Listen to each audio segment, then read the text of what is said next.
I'm Michaela. I'll be doing the valgus stress test. The positive test is if there's laxity, and the pathology is the MCO.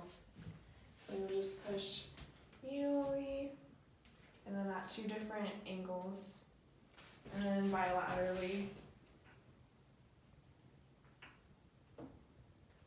I'm doing the Veris test. The positive test is if there's laxity, and the pathology is the LCL. So I'm going to push laterally at 2 different angles, and then bilaterally. Okay, I'm doing the passive lateral epicondylopathy test. The positive test is if there's pain, and the pathology is lateral epicondylopathy or tendinopathy. You take your hand and put it into flexion, and then ulnar deviation. I'm Andrew Richardson, and today we're going to be doing the active lateral epicondylopathy test.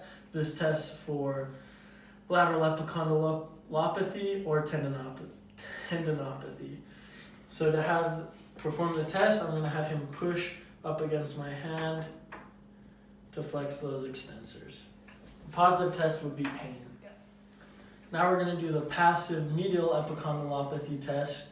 A positive test is pain, and this tests for medial epicondylopathy or tendinopathy pathologies.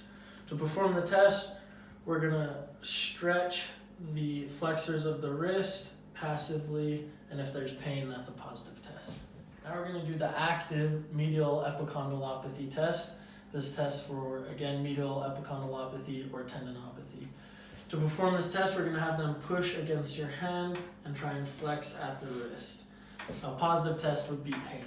I'm Kyler Norris, and we're going to be doing the elbow flexion test. The pathology for this test is ulnar nerve entrapment or compression, and a positive test is paresthesia. So we're going to have him put his arms in front of him and extend his hands outward, and we're going to have him hold this position for 3 to 5 minutes, and if he has a paresthesia, then that is a positive test.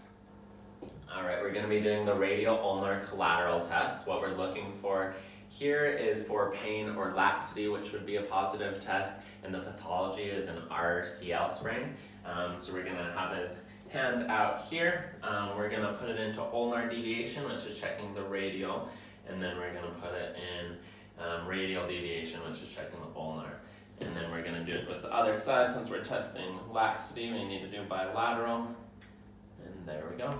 We're going to be doing the Phelan's test. It's testing for carpal tunnel syndrome, and a positive test would be paresthesia. So we're going to have him put his arms out, put his hands together and push against them, and he'll hold that for 1 minute. I'm Allie Hunsaker. I'm going to start with the Finkelstein's test. So the pathology for this that we're checking for is de Quervain syndrome, and a positive test would just be reproduction of symptoms. So we're going to have him put his thumb inside of a fist and then do ulnar deviation, just like this. And if there's pain, then it's a positive test. Okay, now we're going to do the varus and valgus stress tests on the fingers. So this is testing the collateral ligaments of the proximal and distal interphalangeal joints, and the positive test would be laxity. So we're just going to apply a varus and valgus force.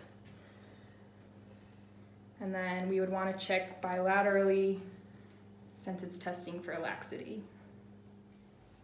Now we're going to be doing the trigger finger test, and this is, you're testing the pathology is flexor tenosynovitis, and a positive test is just painful nodule or finger locking or clicking. So we're going to have him take the affected finger and flex and extend it just like that, and then if there's clicking or locking or any pain, that would be a positive test.